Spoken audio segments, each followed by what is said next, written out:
porque eu Claro. queria comentar essa notícia da Grécia que a gente trouxe, né, com o Partido Conservador vencendo eleições, e a gente tem visto em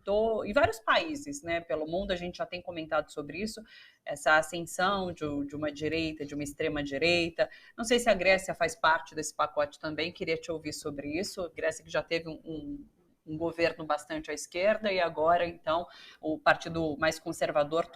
tendo a vitória e conseguindo maioria. E, bom, vamos falar sobre essa questão da direita, mas logo depois eu quero te ouvir sobre a Rússia, né? Sobre o final de semana foi de notícias em relação à Rússia, aquele exército paramilitar Wagner que, enfim, tentou marchar para Moscou e depois tomou a decisão de recuo, enfim, com aquela liderança aparecendo bastante agora na imprensa, e inclusive falando pela primeira vez sobre não ter sido um plano enfrentar Putin. Então, mas espera, vamos primeiro te ouvir sobre extrema-direita e depois eu quero te ouvir sobre Rússia. É muito preocupante o que está acontecendo na Grécia, sabe, Thalita, por 3 motivos. Primeiro, porque a Grécia foi o país mais afetado, ou pelo menos o primeiro país mais afetado por aquelas reformas neoliberais logo depois da crise de 2008. Né? A Grécia teve uma parte, inclusive, do seu próprio patrimônio histórico sendo vendida para supostamente pagar dívidas, teve um programa de reacomodação de políticas públicas e políticas sociais brutais, deixando muita gente passando necessidade, ou seja, havia uma denúncia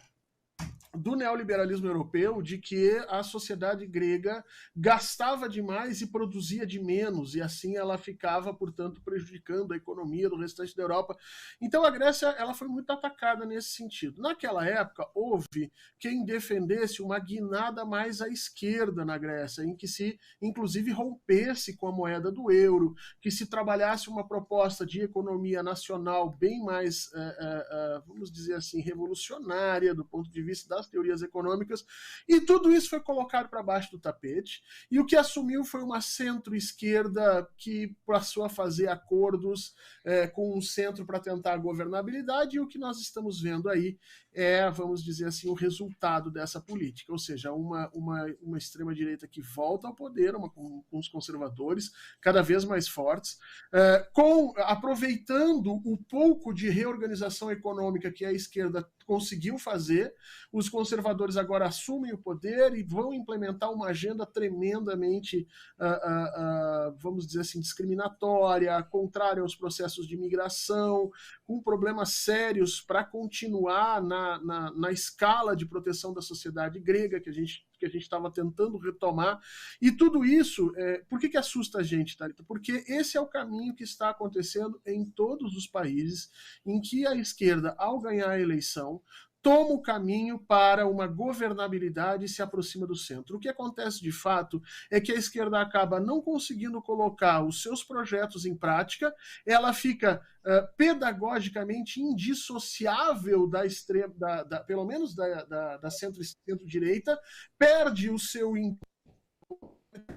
sinalizador para o público por que deveria votar, e os próximos governos acabam sempre caindo na mão dos conservadores. Então isso é importante para o próprio presidente Lula e seus assessores darem uma olhadinha para ver se não é o momento de nós marcarmos um certo ponto de dissonância disso que está acontecendo, não só na Grécia, mas está acontecendo em vários lugares. O Chile está entrando numa situação semelhante a ela, outros países da América Latina estão vivendo isso, a Argentina está com a possibilidade de viver exatamente esse mesmo caminho, né? E aí nós vamos acabar tendo que perceber que, olha, se nós queremos uma sobrevida de um projeto de esquerda e de uma sociedade mais igualitária, mais produtiva, capaz de nos levar ao século XXI, talvez esses acordos de governabilidade que nós vamos fazendo para supostamente continuar no governo sejam em realidade um tiro no pé, porque a médio e longo prazo o que nós temos visto é que os governos que ganham as eleições logo em seguida são governos ainda mais conservadores, ainda mais reacionários do que aqueles que nós tiramos do poder. Então,